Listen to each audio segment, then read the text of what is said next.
Hello friends, if you are trying to download Webstar banking mobile app but you could not download it because there is a error of just like your device is not compatible with this version.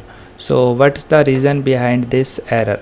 So let's talk. That is a common and frustrating error message, especially with the older mobile phones. The message that your device is not compatible with this version or with this device usually means the app developer has set requirement that your phone does not meet.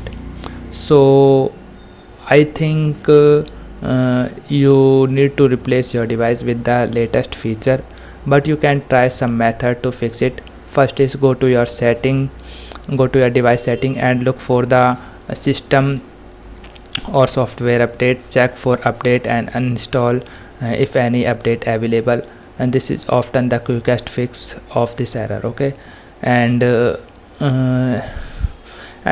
second method is you can contact by the app developer on your app listing page on the store.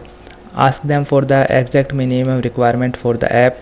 They may be able to explain the specific reason of why your device is blocked. So that's all in this video. I hope you like this video. If you like this video, then please hit a like button. Thank you.